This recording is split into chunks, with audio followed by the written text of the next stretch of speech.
안녕하세요. LS증권의 염승환 이사입니다. LS 머티리얼즈 어떤 기업인지 제가 일부 시간에 한번 알아봤는데 2부도 이제 정정민 대리님 모시고 한번 조금 더 살펴보도록 하겠습니다. 근데 사실 요즘에 이제 제가 개인 투자분들 이렇게 얘기도 좀 들어보면 제일 요즘에 어쨌든 핫한 게 바로 그거 같아요. 데이터 센터.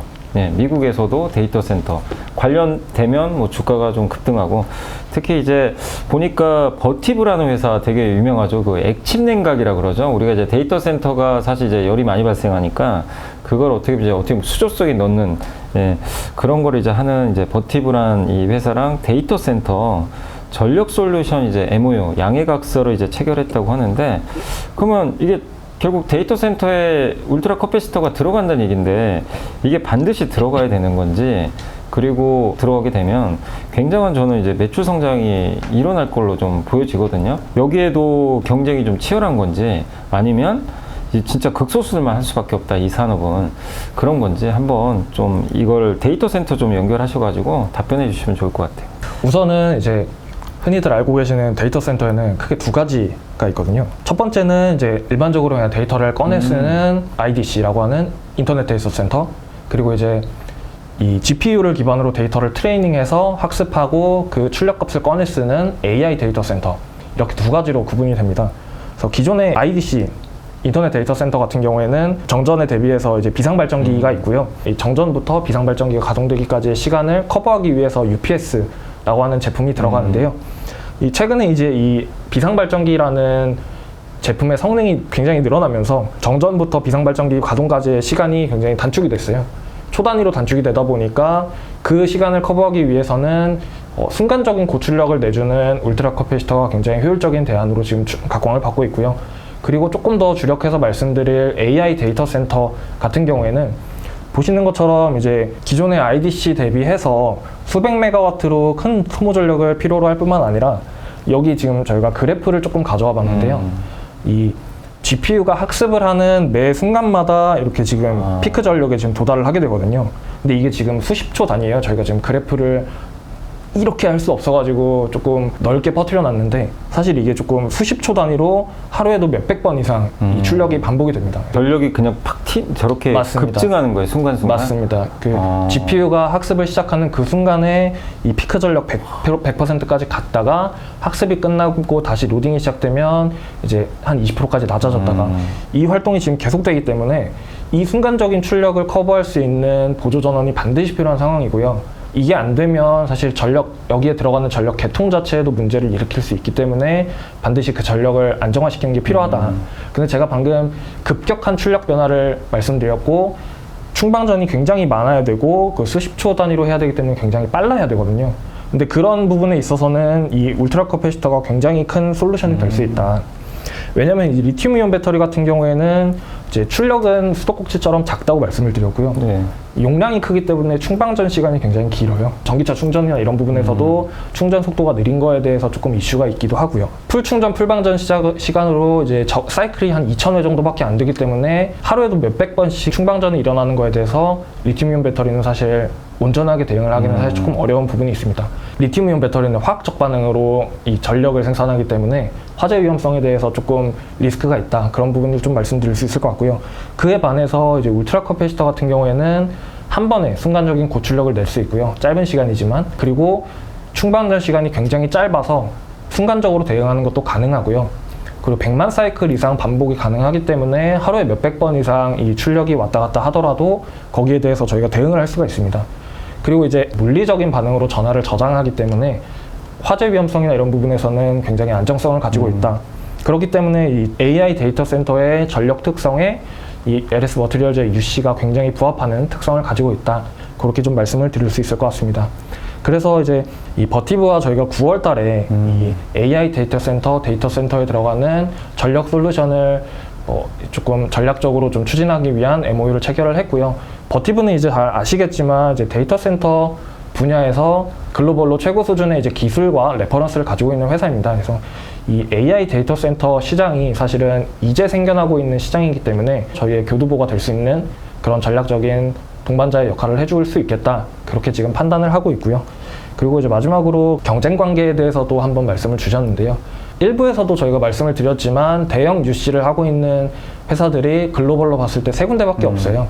근데 AI 데이터 센터 같은 경우에는 굉장히 큰 전력을 필요로 하기 때문에 반드시 대형 UC가 들어가야 된다라고 저희는 보고 있고요.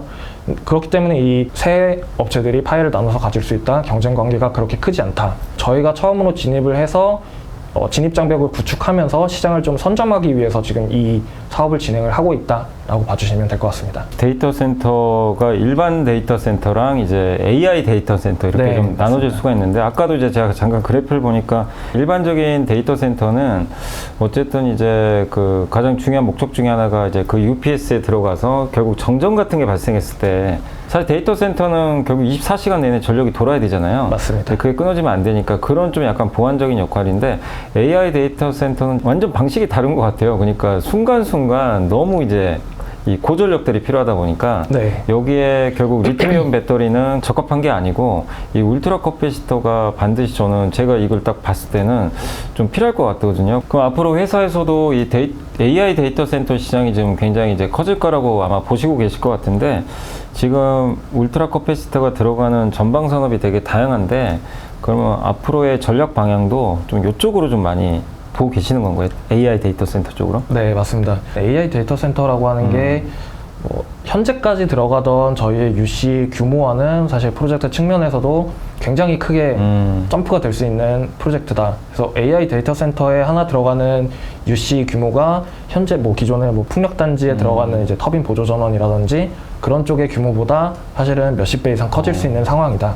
그렇기 때문에 저희가 중장기적으로 봤을 때 저희 전체 매출의 절반 이상은 이 AI 데이터 센터를 통해서 매출을 일으킬 걸로 지금 내부적으로 목표를 하고 있고요.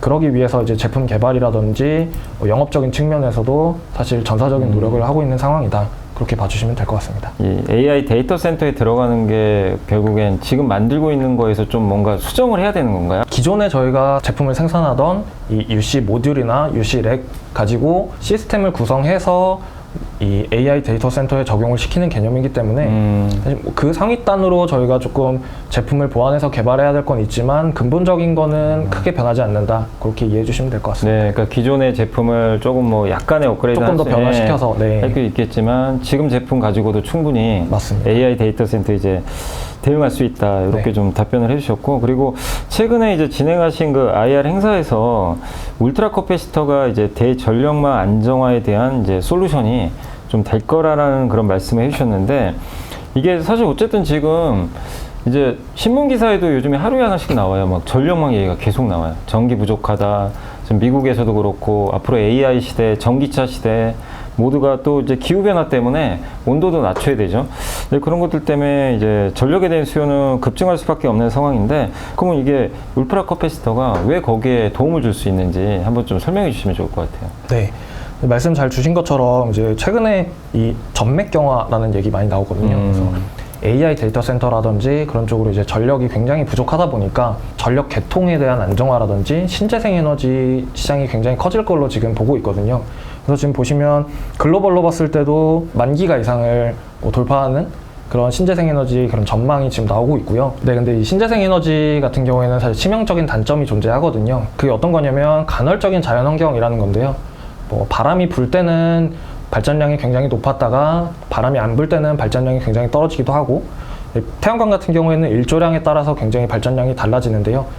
이 발전량이 크게 달라질 때 전력 개통에 들어가야 되는 규정 주파수와 전압에 대해서 그래프를 보시면 아시겠지만 큰 폭으로 차이가 나게 됩니다. 저게 원래 일정해야 되나요? 그냥? 네, 맞습니다. 기존의 이 화력이나 원자력 발전 같은 경우에는 터빈을 통해 가지고 발전이 되기 때문에 굉장히 이 규정 범위 안에 들어오는 네. 발전량을 보이게 되고 근데 이 신재생 에너지 같은 경우에는 이런 것들이 불가능하기 때문에 초과되는 발전이 나오면 ESS를 통해서 충전을 시켜주고 그리고 미달되는 발전량이 나오게 되면 ESS를 통해서 전력을 보완해주고 그런 것들이 굉장히 필요하게 됩니다. 그래서 이 규정 주파수 안에 발전량이 들어와야 되는데 그때 순간적으로 전력을 공급해줄 수 있는 에너지원이 바로 UC가 되게 되는 거고요.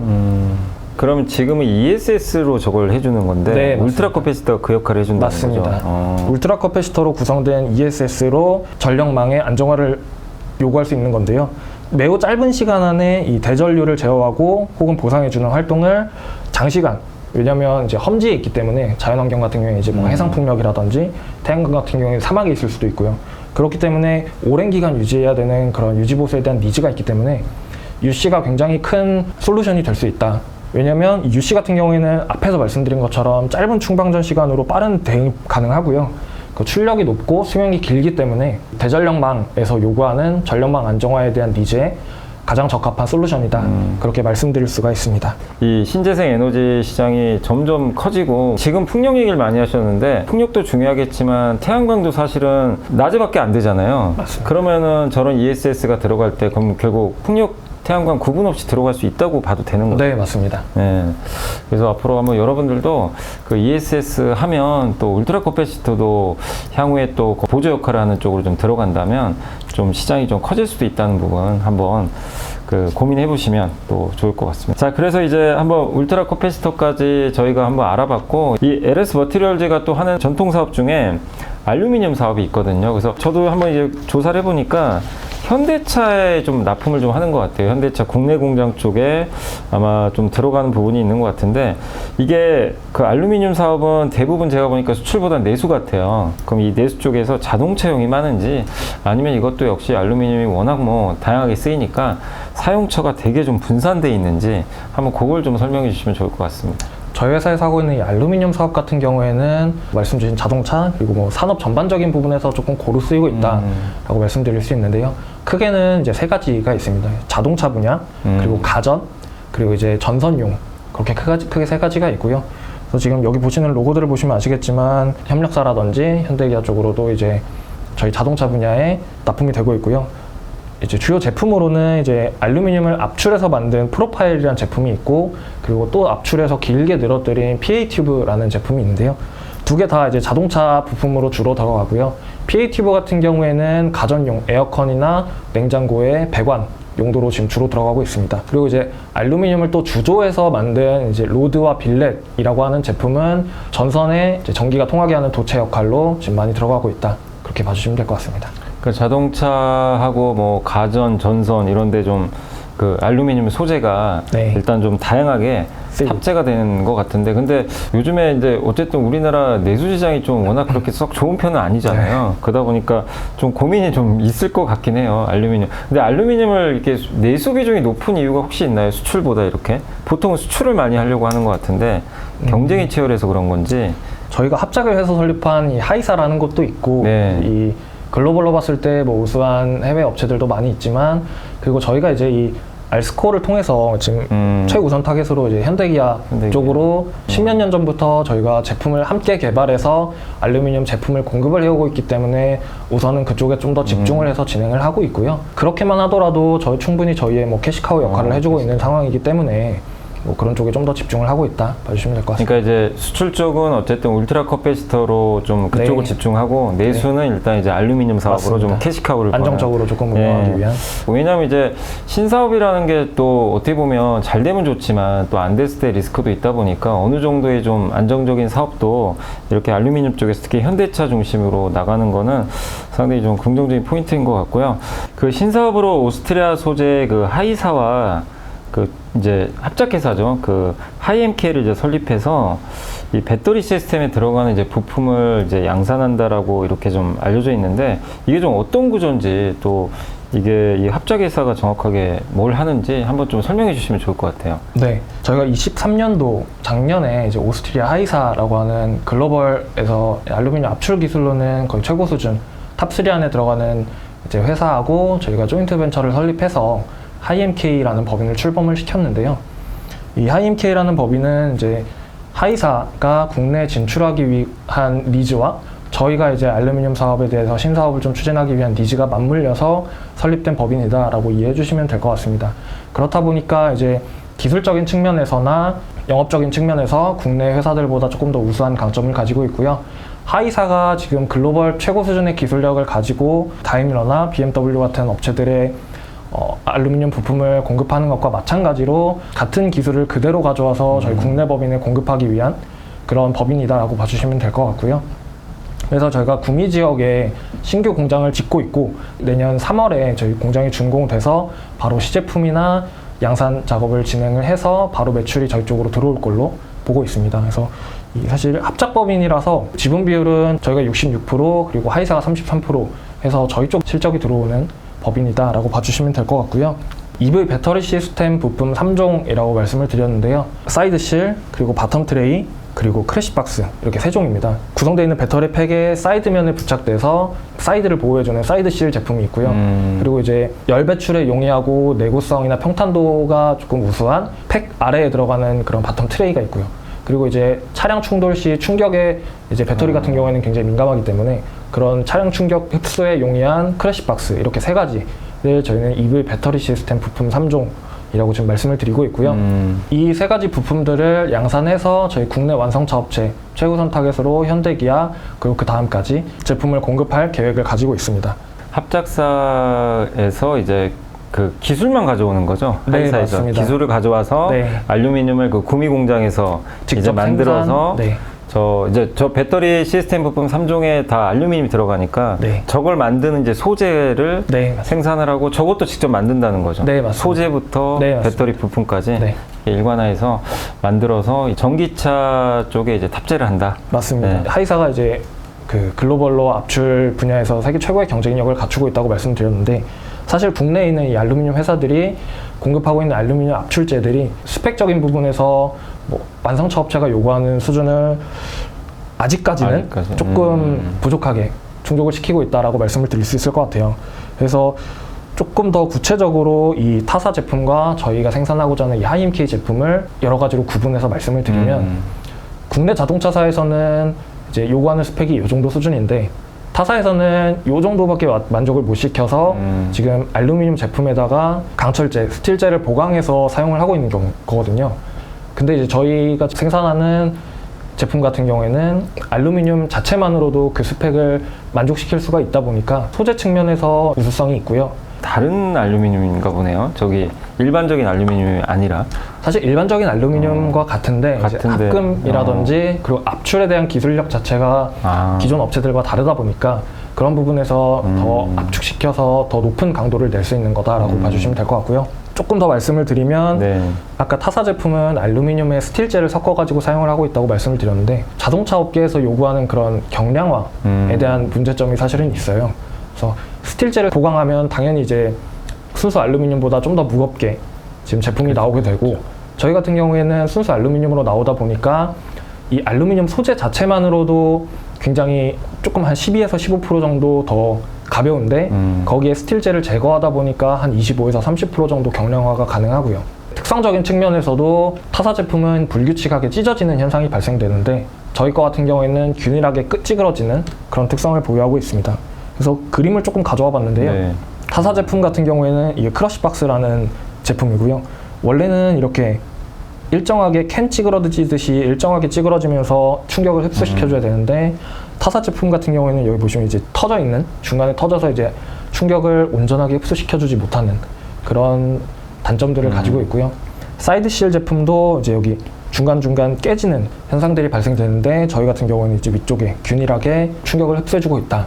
그렇게 봐주시면 될 것 같습니다. 네, 전기차 배터리 시스템 부품 요 3종 관련해서 앞으로 이것도 이제 전기차 시장에 오면 굉장히 좀 시장도 커질 것 같은 좀 그런 생각이 드는데 만약에 성과가 난다면 이게 전체 사업에서 그러면 굉장히 유의미한 비중을 차지할 걸로 보는지 한번 좀 설명해 주시면 좋을 것 같아요. EV 배터리 시스템 부품 3종을 공급하면서 이제 저희가 25년도 내년부터 초도 매출이 발생이 되고 그 영업 개시 3년이 지난 시점에 저희가 연매출 2천억 달성을 목표로 하고 있고요. 중장기적으로 봤을 때 3가지 사업법인이 있다고 처음에 말씀을 드렸는데요. 네. 2030년 정도가 되면 이제 저희 전체 매출의 한 3분의 1 정도를 차지하는 중요한 사업 부문으로 자리매김할 걸로 지금 보고 있습니다. 자, 이제 거의 좀 이제 회사에 대해서는 알아봤습니다. 사실 이제 회사에서 제일 중요한 게 울트라 커패시터, 이 알루미늄 이 2가지 사업이 가장 좀 중요한 이제 포지션을 좀 차지하는 것 같은데 그래도 결국 시장이 원하는 건 저는 좀 울트라 커패시터가 좀 되지 않을까. 이게 좀 잘 됐을 때 뭐 이게 기업 가치도 상당히 좀 긍정적으로 좀 작용할 것 같은데요. 아까 말씀드린 대로 전 세계가 지금 AI로 전력 부족을 지금 호소하고 있는 상황이고 또 전기차 시대도 올 거고 또 일부에서 로봇 얘기도 저희가 좀 전달해 드렸고 앞으로 전력이 많이 필요한 이런 산업에서 결국에 울트라 커패시터가 어느 정도 중요한 위치를 차지할 걸로 좀 보고 계시는지 그걸 다시 한번 좀 말씀해 주시면 좋겠고, 지금도 미국 매출 비중이 상당히 좀 높다고 말씀해 주셨는데 전체적인 미국에 대한 사업 전략이나 그런 게 있으시면 해주시고 좀 마무리해 주시면 또 좋을 것 같습니다. 저희 전력 산업에서 저희가 얼마나 중요성을 가지느냐에 대해서 조금 더 말씀을 드리려면 네. 사실 앞에서 보여드렸던 부분들을 한 번 더 강조해드리는 게 좋을 것 같아요. 네. 그래서 보시면 신재생 에너지 시장 자체가 2030년까지 10,000기가 이상으로 급격하게 성장할 걸로 지금 보고 있기 때문에 이 분야에서 이제 전력을 생산하는 것도 사실 굉장히 중요하지만 생산된 신재생 에너지를 안정적으로 송전해서 안정적으로 사용될 수 있도록 하는 것도 사실은 굉장히 중요한 것 중에 하나인데, 사실 시장에서는 이 부분에 대해서까지는 아직 그렇게 중요성이 좀 부각이 되지 않고 있다. 그렇게 좀 저희는 이해를 하고 있고요. 이 전력망 안정화에서 가장 중요한 솔루션이 될 수 있는 건 저희 울트라 커패시터 UC라고 저희는 자부심을 가지고 말씀을 드리고 있는데요. 그래서 그런 부분들을 조금 더 중점적으로 이해해 주시면 이제 저희 회사의 성장성을 조금 더 이 신재생 에너지 성장이나 전력 부족과 연결지어서 좀 이해해 주실 수 있을 것 같다 말씀드릴 수 있을 것 같습니다. 그리고 이제 미국 시장 같은 경우에는 말씀드렸던 것처럼 현재도 저희 지금 매출의 30에서 40% 정도를 차지하고 있는 굉장히 중요한 시장으로 저희 보고 있고요. 뭐 풍력 같은 경우에 기존에 말씀드린 리차드슨이나 이제 물류 분야에서의 월마트, 아마존 같은 이제 큰 고객들을 저희가 지금 이미 대상으로 영업 활동을 하고 있고요. 그리고 여기에서 나아가서 이제 신성장 동력으로 삼고 있는 AI 데이터 센터라든지 그리고 전력망 안정화라든지 이런 부분에서도 북미 시장을 중심으로 저희가 성장할 거라고 지금 보고 있고요. AI 데이터 센터 같은 경우에는 잘 아시겠지만 이제 데이터 센터에 투자하는 뭐 4대 빅테크 기업들이 전부 다 미국 네. 기업이고, 그러다 보니까 이제 자연스럽게 저희가 이 시장에 침투하게 된다면 뭐 가장 큰 매출과 가장 큰 실적 성장을 이룰 수 있는 게 북미 지역이라고 보고 있고요. 전력망 같은 경우에도 아까 앞에서 잠깐 말씀을 못 드렸는데 신재생 에너지 전력 안정화 시장에 가장 선두에 있는 게 지금 독일 지역이거든요. 독일 지역에서만 지금 32년까지 UC 기준으로 약 5천억 시장을 추정을 하고 있는데요. 프로젝트 수는 한 25개에서 30개 정도로 예상이 되고 있고요. 이 독일 지역에서 안정적으로 사업이 개시가 되면 이게 자연스럽게 신재생 에너지 규모가 굉장히 큰 북미 지역이나 다른 유럽 지역까지 확대될 걸로 지금 추정이 되고 있고요. 그렇게 해서 신재생 에너지 전력망용 UC 시장 규모가 북미 지역이나 타 지역으로 포함되면 이제 1조 원 이상으로 커질 걸로 지금 보고 있기 때문에 그 중심에는 당연히 북미 지역이 있다. 그쪽에서 저희가 이제 사업을 추진하기 위해서 이미 이 북미 지역의 전력 설비 업체와 뭐 컨택을 하고 있다. 그렇게 이해해 주시면 될 것 같습니다. 잘 들어봤는데요. 이제 LS 머티리얼즈 상장한 지가 또 얼마 안 됐기 때문에 아마 아직 익숙하지 않으신 분들도 좀 계시겠지만 이 울트라 커패시터 또 알루미늄 요걸 통해서 앞으로 좀 성장을 좀 추구하는 그런 기업으로 좀 생각해 주면 좋겠고, 일단 산업 자체는 성장하는 산업에 속해 있죠. 왜냐하면 아까 말씀하신 AI 데이터 센터라든가 신재생 에너지, 전기차 뭐 이런 쪽에 어쨌든 포지션들이 있기 때문에, 근데 어쨌든 오늘 이렇게 또 설명 좀 잘해주셔서 좀 감사드리고, 물론 이제 투자 판단은 이제 개인 투자분들이 직접 또 공부를 해보시고 판단을 하시면 더 좋지 않을까 이렇게 말씀드리고 싶고요. 저희 이제 오늘 LS 머티리얼즈 어떤 기업인지 한번 이렇게 소개를 해봤으니까요. 여러분들도 많은 참고가 되셨으면 좋겠습니다. 다음 시간에는 또 다른 기업도 저희가 또 준비하고 있으니까 한번 또 기대해 주시면 좀 좋을 것 같고요. 오늘 또 이렇게 수고해 주신 LS 머티리얼즈 감사 인사 드리도록 하겠습니다. 여러분들도 항상 좀 성공 투자하시기 바라겠고요. 저희는 이만 물러가도록 하겠습니다. 수고하셨습니다. 수고하셨습니다. 감사합니다.